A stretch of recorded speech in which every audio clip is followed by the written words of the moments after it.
So I'll talk about the impact of translation competence on error recognition of neural MT. So it ties in very neatly with the presentation from Haruka, and I hope we can collaborate in future, Haruka. So yes, before I sort of talk about error recognition, I want to just highlight that different people read in different ways.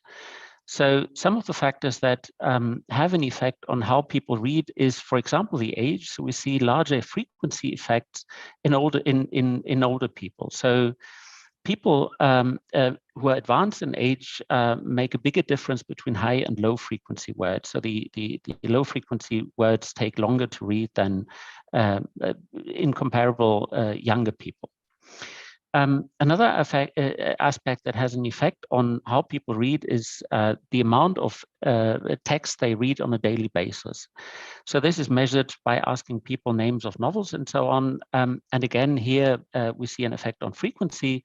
So we get smaller frequency effects in people who basically spend a lot of time reading stuff. Another aspect that has a large effect on how people read is, of course, the degree to which they know a different language. And we know that bilinguals co-activate their languages. So people who know more than one language read a word and co-activate relevant aspects of the other languages they know. One variable that is relevant for translators is, of course, the degree to which they have experience. Now, as we've seen in the study by Haruka, which is very neat and very nice, I should have said that earlier, but there have been many studies that have manipulated in some way or other translation competence.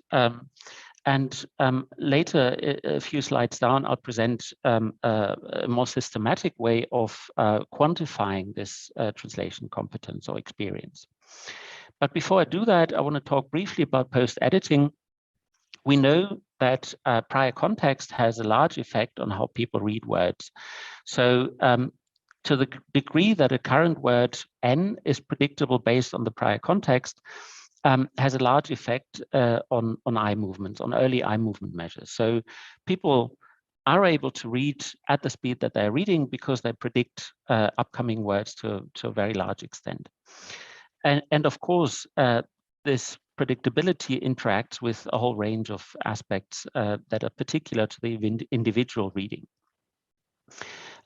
So when we think about post-editing, of course, an error is defined in accordance to the model the translator has of translation, if we call it such a general thing. And the question is to what extent different kinds of models or degrees of experience affect then error recognition. That is the key question for the study. And now I'll talk about the TICQ, the TIC, that is the Translation and Interpreting Competence Questionnaire that we presented in 2019. It has a range of questions on biographical aspects of bilingualism. So we ask about which language they learned when they started learning that language, how frequent, with whom, and so on. And we also have a range of questions about the different phases of translation, so the preparation phase, the production phase, and the research strategies, and the revision phase of the quality management. And we validated this instrument with 152 participants belonging to three groups, so professional translators, translation students, and lay bilinguals. And the classification accuracy of our instrument is relatively high, so between 77 and 87% classification accuracy. You can see it here. So the translation students, on the basis of that questionnaire, cluster in this region, the bilinguals here, and the translators there. And of course, you can see that there are professional translators who, on this dimension of the discriminant function that we used, behave like bilinguals, and others behave more like students, and the same goes for students and bilinguals. So it is not as you would expect, a binary or sort of a clear distinction, but rather a continuum on which people classify as one or the other. And so in order to test the prediction that the TICQ makes, we gathered some data at the Director General of Translation. We recruited 30 professional translators, in-house translators of the DGT, and 30 of our own students. And these were MA and BA students. And the task was to post-edit about 100 sentences, which did not make up a complete text, but they were isolated sentences. And we told participants that these sentences had errors, and they were asked to correct these.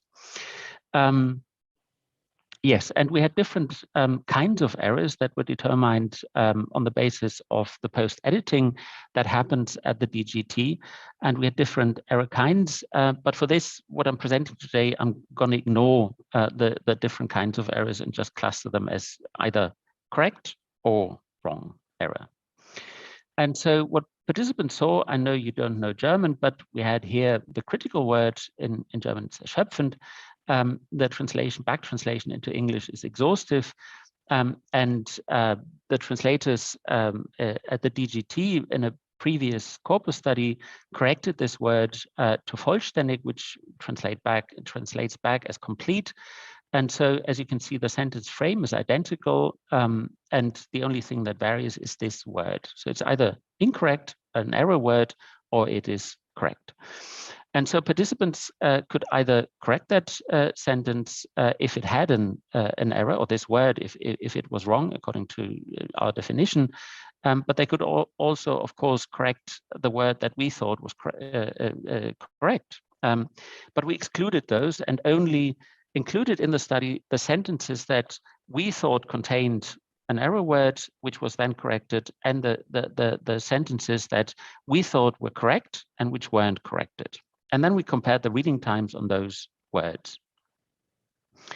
So going back to the TICQ, to the TIC, we had a question like this, for example: how many of the words you don't know do you typically look up? So this is about the research strategies. And we gave them 4 options, which we generated on the basis of discussions with professionals and lecturers at our university. And then we asked 14 or 15 professionals and lecturers to sort of rank which answer would be the most likely if you were a professional, and which answer would be the most likely if you were an innocent bilingual. And as you can see, there's a bit of variance. So people don't really agree on which answer is typical of a professional, which answer is typical of innocent bilinguals, but there's a tendency, and using instant runoff voting, we then determined that the most likely answer of a professional would be this. They would look up all the words they didn't know, and the innocent bilinguals were most likely to look up only half. And so on the basis of these numerical answers to our questions, or we converted them into on a numerical scale, we were then able to use these discriminant functions to classify our participants. And these are the participants in the study that I just talked about, so the DGT study. And these are the 2 discriminant functions. So I call this one F1Z, and this is F2Z. And as you can see, there's a very neat boundary at 0. So to the right, you have the professionals, to the left, you have the students, and there's some outliers, so some students who sort of cross into professional territory, and some professionals who cross over into student territory. And so what you see here is the effect of this discriminant function I called F1Z. On error detection. So the blue line is the first fixation duration for the correct words, and the pink one, pink, is the reading time, the first fixation duration for the error word. So the sentence frames were identical, and these are just the reading times on the critical word, so comparison between the 2. And as you can see, the reading times decrease with increasing proficiency or competence, but this does not interact with the presence of an error. So irrespective of how competent participants were, they took roughly, or not statistically significantly different amount of time to recognize an error. And of course, professionals tend to be older than students. Not all students are very young, but most of them are. And so we looked at the effect of age on the error recognition time as indexed by the first fixation duration. And as you can see here, it very neatly does interact. So the older participants are, the shorter the error recognition time. And the three-way interaction between the competence as indexed by this discriminant function F1Z, as I called it, and the age was significant. So here you have young, mostly students, participants who, around the age of 20. And as you can see across these plots for the different age groups, what really varies is the time to decide whether a word is actually correct or not. So the blue line, the reading time, again, we're talking about first fixation durations, increases for young participants with competence. So the more competent participants are, the longer they need to actually decide that a word is correct, which they then don't edit. And for the older participants, we have the exact opposite tendency. So the more competent participants are, the quicker they decide whether a word is correct, that a word is correct. So actually, we can argue that there's two models, yes, age interacts with competence in a complex way here. Finally, we have the I-key span, which has been mentioned, I think, in Michael's first presentation. The I-key span is the time between a first contact with, in this case, a target word, and the first keystroke that contributes to the correction of this erroneous wrong word. And so again, the fact that participants detect an error was already visible in the first fixation. So within 200 to 300, sometimes 400 milliseconds, participants could decide whether a word was correct or not. But of course, the time they then need to actually decide, shall I edit this or not, is what is captured in the I-key span. So the time from a first contact to the first keystroke that contributes to the correction of this wrong word.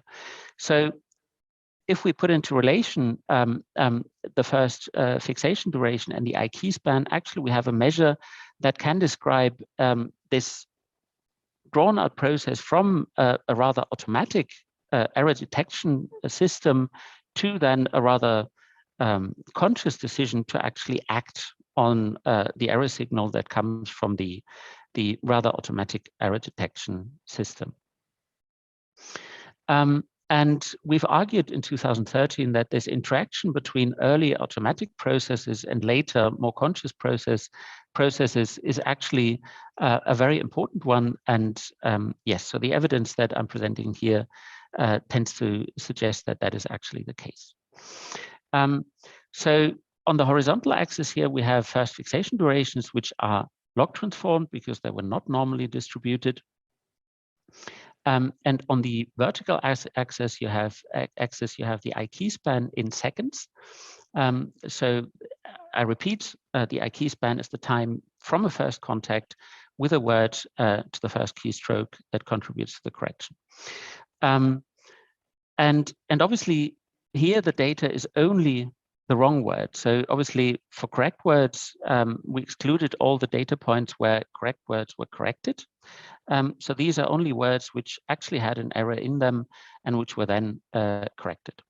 And you see, again, you can see a complex interaction between the first fixation duration on the horizontal axis and the degree of competence as measured by this function I've called F1Z. And for the participants with a higher expertise, the yellow line here may serve as a good example. For very short first fixation durations, the I-key span is rather short, and the longer the first fixation duration, the longer the I-key span. For participants with a lower degree of competence or expertise, the effect is exactly opposite. So if the first fixation duration is very short, you get a very long I-key span, and the longer the first fixation duration, the shorter the I-key span. So summarizing, we can say that the higher the expertise is, and and the stronger the uncertainty in the signal sent from the early processes to the error detection mechanism, so the long first fixation durations, the longer the revision process, that is the IK span. That is, the participants with a higher degree of expertise trust the automatic processes rather blindly when the error signal is weak. For the participants with a lower expertise, we have the exact opposite. So the stronger the uncertainty in the signal sent from the early processes to the error detection mechanism, so we have a long first fixation duration, the shorter the revision process. And again, the participants with the lower expertise trust the automatic processes blindly when the error signal is very strong, so when you have a very long first fixation duration. Finally, if we take neural models of translation as a model for human translation, we've seen that semantics of different languages live in the same semantic vector space. So we see that there's zero-shot learning in NMT.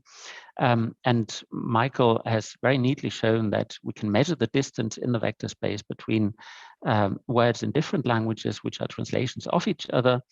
And the syntax in neural models is represented, at least there's the indication that that is the case, and this can be measured. And Guarashi and colleagues, for example, have shown that there's a transfer of one, or how syntax is represented in one language predicts how syntax is represented in a different language. So in bi or multilinguals, we've seen that there is the possibility of a syntax that is shared across languages.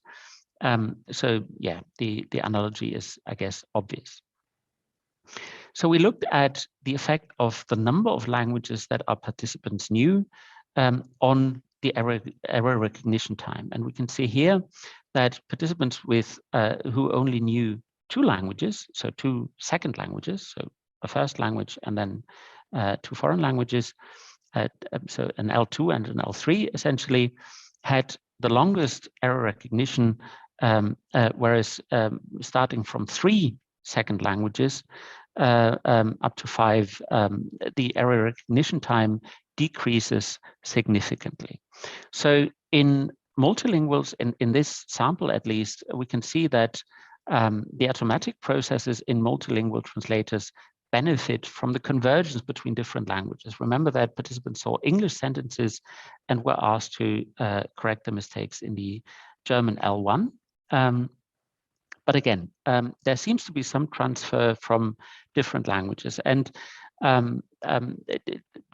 these are not only the students, but we also have quite a number of students who know 3 or more languages.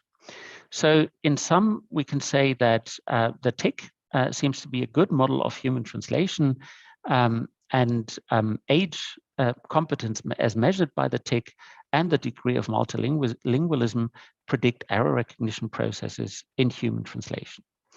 And I think I am at the last slide, so I'm happy to take questions.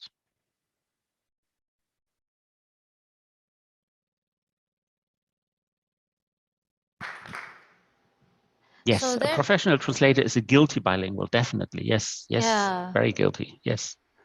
Yeah, I was about to read this. What do you think of this comment? Yes, yes, I do think that because translators have to decide, they are always guilty. Oh, so the comment says, I love the innocent bilingual's name. So is a professional translator guilty bilingual? Yes. Yeah. Mm.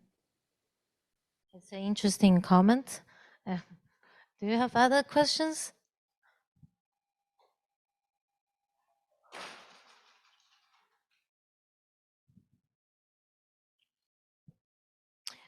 I actually think there's one point you mentioned in your slides. The number of languages they speak tends to influence the duration of their recognition of the errors. I didn't think of this before because we also did some pre-test survey. We asked them how many languages do you speak, but I'm also thinking that maybe the like language proficiency if you speak like 5 or 6 languages, if you can, but there are different language proficiencies when you speak 5 or 6. Maybe that is also a factor. Of course, yeah. Yeah. So the TIC is a questionnaire that is available online and it's free, so it's everybody can use it. And it so what we do have is a subjective self-evaluation of the competence in those languages. So yes, it would be definitely possible and very interesting to test this. And we know from a range of studies that sort of this subjective evaluation correlates very neatly with objective measures. So yes, it would be definitely possible, and yeah. Yeah, that's just one comment from me. Michael has some question, right? Sorry, I can't hear you now. I'm supposed to ask a question. So yeah, my question would then be, so are you saying that more experienced translators have shorter first fixations and immediately correct, so they trust their first fixations more firmly than less experienced translators, right? Yes, so that's right, yes. And what can we conclude from this? So they are more, does it mean they trust more their intuition? So maybe one can say an intuition is something that pops up immediately and there's a very short fixation, and more experienced translators are more sensitive to this kind of intuition, whereas less experienced translators have longer fixations before they or the first fixation is longer, and so that they have a mistrust about intuition. Could that translate into such kind of conclusions? I think trust, yes. I mean, that's how I phrase the interpretation. I mean, yes. So I guess the more you translate, the more. So essentially, frequency plays a role, right? So the model is more established, and you trust that model more, the better established it is. And the better established it is, the more automatic the process is also. So it makes sense that people who are less competent, who have less experience, have a model that is not as established and as automatic as in those who have more competence. Yes. Could it also relate to, so you're looking into translators, students, you have student translators, right? The inexperienced, and they learn in their studies that they should first read and understand well all these, all the texts and so on. So maybe it is a side effect from educational practice that translators or students should first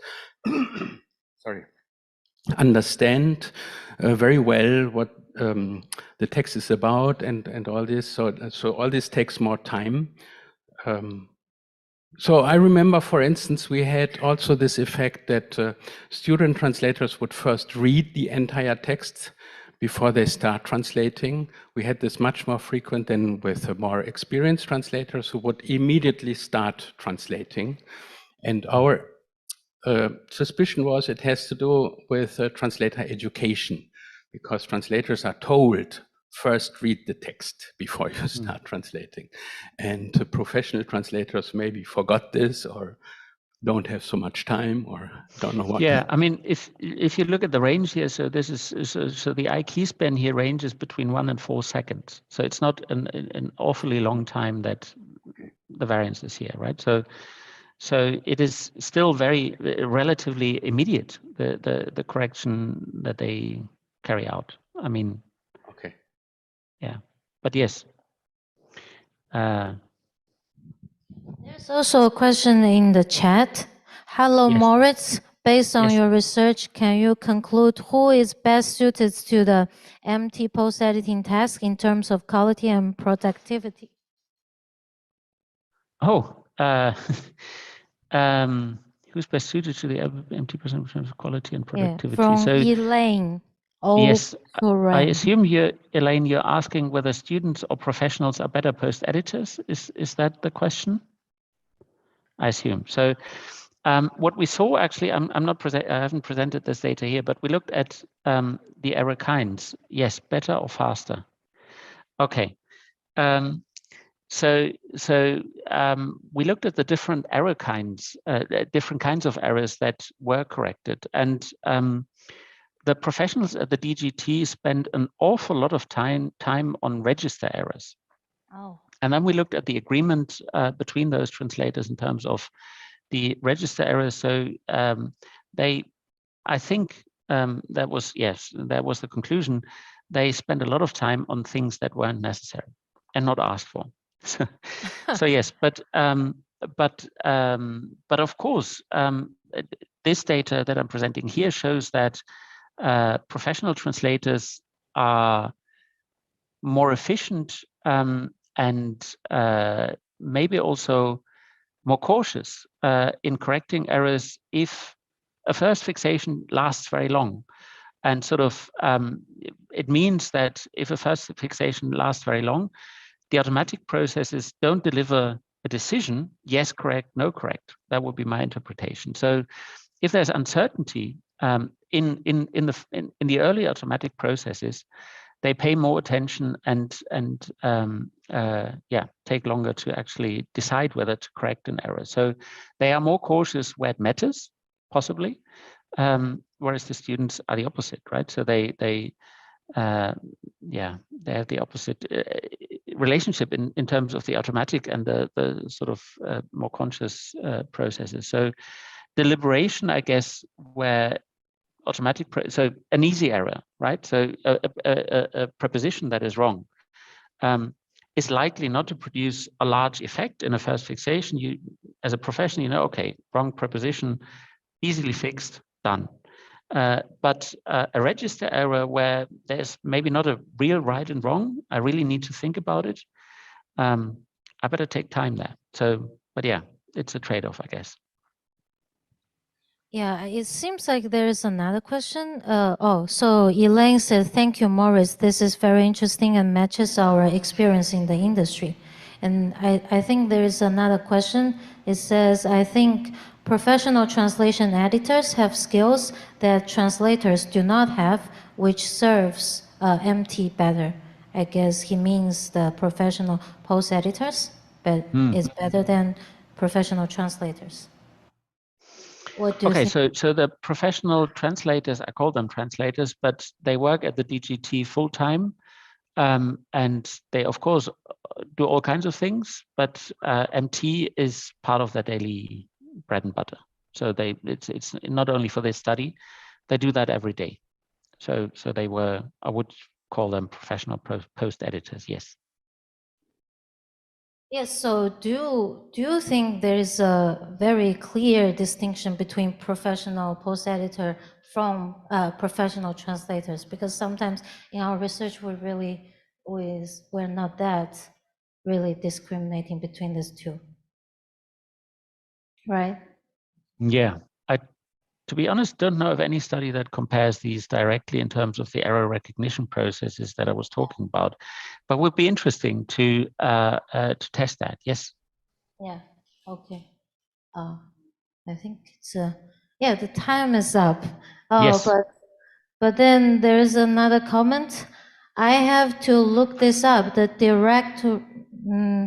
Directorate General for Translation, DGT, is one of the biggest translation services in the world. It is also the largest single department in the European Commission, with a total number of around 2,500 staff members and a total production of some 2 million pages a year. Wow. Yeah. So these are professionals. Wow. Okay. I think time's is up. Yeah. Thank you so much. Thank you. Thank you, Moritz. Thank you.